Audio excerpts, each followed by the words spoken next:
nimo ang katolikong pagtuo niya natoy ako nabasa nga kanang ah, ang mga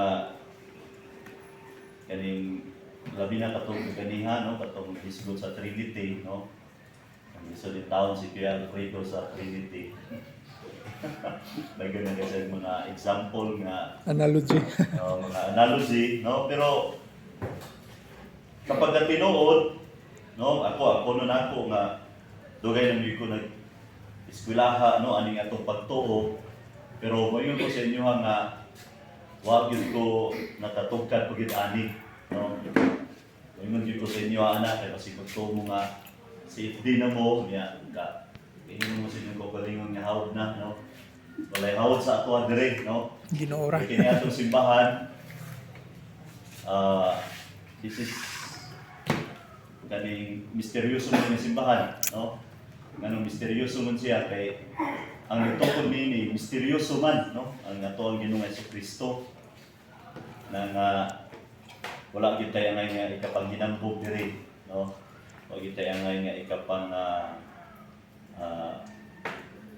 panghinambog sa uban gani ato ang kanunay nga timan-an nga isip usa ka CFD dili ta always mo consider nga ang mga laing sikta mga bugo na sila kay kita nagit ngano man nga ingana inyo relihiyon dapat katoliko kay mo gini kamaturan etc. So kung yun na atong approach then we will never win our brothers who are now in other sect no nga naman, first nga approach should be naata to present what we believe. No, to present what we believe. Not primarily to convert them to our religion. No.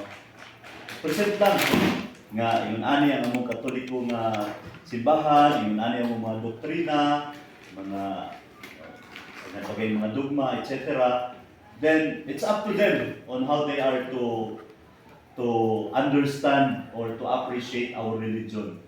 Kay when we are to discuss the things about our faith, we have to bear in mind nga it's not only us who are proclaiming, but we know that the Holy Spirit is working in us. No? Yes. Mao gani nga si Jesus Christ when before he ascended into heaven, he told his disciples, I should go, I need to go. Because if I do not, the Paraclete would not come to you. Trinity ganiha, no? Na, kung atong lantawon ba, atong understanding sa Trinity, lisod na one God in three divine person. When we talk about personhood, there is that particular act of a certain person, no? Pananglitan si Father Norman, paring siya, no? Pero tungod kay paring lang siya, nasa mga gibuhaton nga dili na to pwede nga mabuhat. Lahi ang ato ang act ba, no? Nang Father, Son, and Holy Spirit. So when we talk about the Father is the Creator, no? So mo na siya atong understanding without confusion, di ta mo confuse ana. The Father is our Creator, the Son is the Redeemer, and the Holy Spirit is the Sanctifier, no? And we are now at the age of that Holy Spirit. So karon, according to kung mo isgot kung tag Trinity, ang champion ani is si Saint Augustine, no? And whose feast day we just celebrated. Kung sa iyang understanding about Trinity, no? The Father is the lover. The Son is the beloved and the Holy Spirit is the love. So mo na ang iyahang ang explanation ni Augustine, no? So but then again, no, we are caught up with that idea nga kaning Santissima Trinidad misteryoso gid siya, no?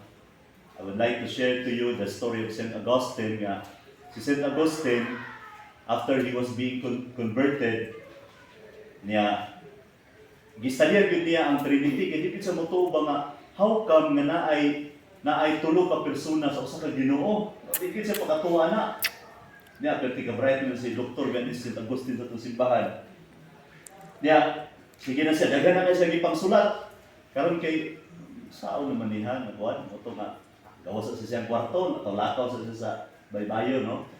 Karon kay, naamay sa kabata nga, kita niya, sige, dagan dito sa baybayo niya, mato sa kanang, sa shore, nagkalot og gamay ng bangan. Niya, kuha siya kabo, dagan siya ito sa tubig sa baybayon niya, ibutang niya itong gamay niya. Tapos sige siya balik-balik. Niya kay mapuno niya itong bangag niyang gibuhat. So, ang tubig mo balik dito sa Dagat. sa shore. Niya, sikta no si Agustin, saan yung bataan niya? Nagkalo-kalo siguro ni. Tamo to yang bisita ang bata, ingon sa Agustin nga, Dong, sa man na imong gibuhat dong nga. Naghago-hago naman kasi imong kaugalingon. Ana din ng bata na, for sure di ako eh. Ingat sa bata, sa bata. Murag nabuang naman siguro ka daw. Ingat sa bata nga, ikaw mo'y buang kol. Ingat sa bata, anang bata, ikaw mo'y buang kol. Anang bata nga, kaingon mo nga buang ko. Kagamay ang imong utok ni sulod mo yung Trinidad diha, no? So yung anak ko tao sahay ba, no? We try to put something dili gid siya ma-occupy sa atong pangunauna. So limitado mo gid atong pangunauna. Ato ang mention ko ganiha ang intellect and will. So ang ato ang intellect limitado ni siya. But then again, it doesn't mean yung mysterious siya, dili siya nato at least ma-comprehend, masabtan. No? Kay naglihok man siya matag karon ug niya. So kana siya no ako ni giingon sa inyo ha, just to show you nga ang atong pagtuo, no, labi na ang atong pagtuong Katoliko, daghan yun kayo siya og mga opportunity nato nga maka-venture ta ani, no, dili siya stagnant kung dili maka-venture ta. Another is may mga comment din no, pero before po mo kuan ani, pero kasi makatabang ang observation. First is nabantayan ako mao lagi itong ingon ako sa inyo nga protestante kayo mong mga approach, no? Mo istorya mo diri sa tubangan, puro gyud mga biblical verse. Matod pa sa tuan, matod.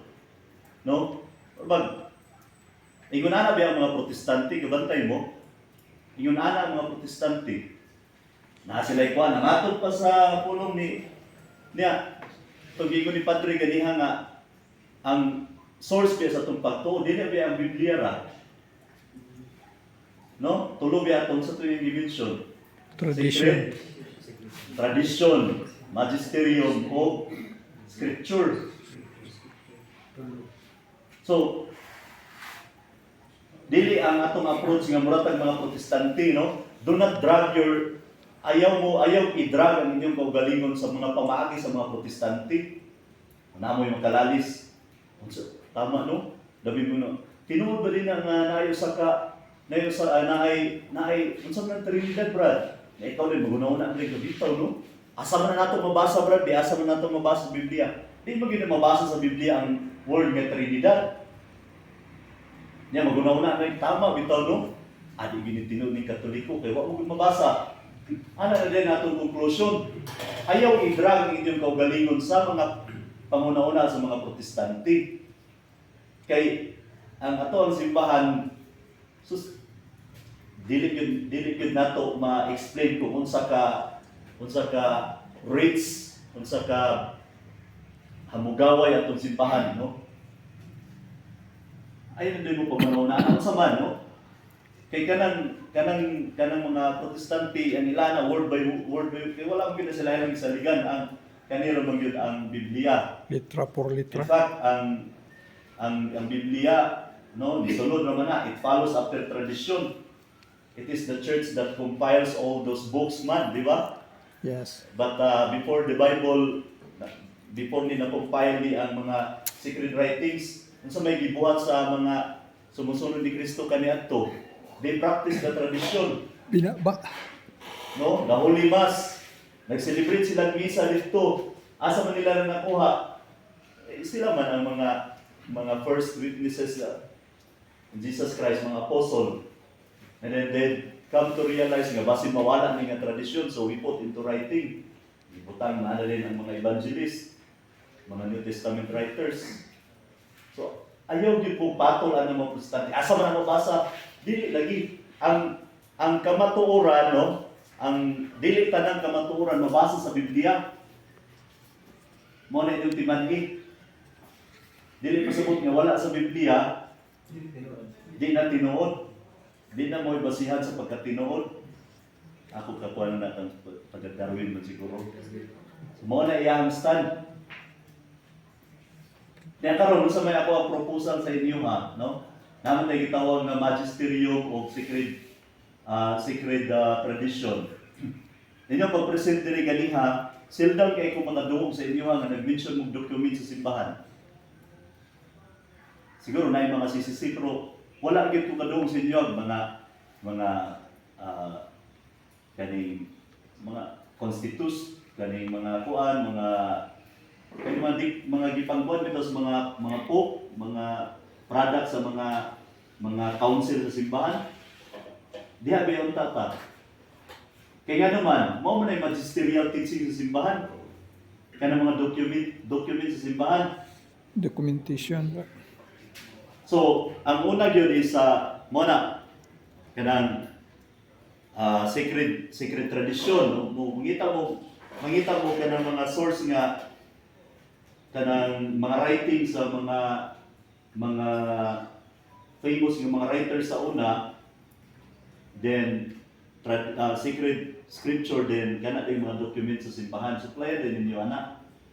Sa may ako pasabot ani kanang kung ano tataba, well-equipped ang tata sa mga document sa simbahan, labi na sa Second Vatican Council. Mga document nga na-release after Second Vatican Council.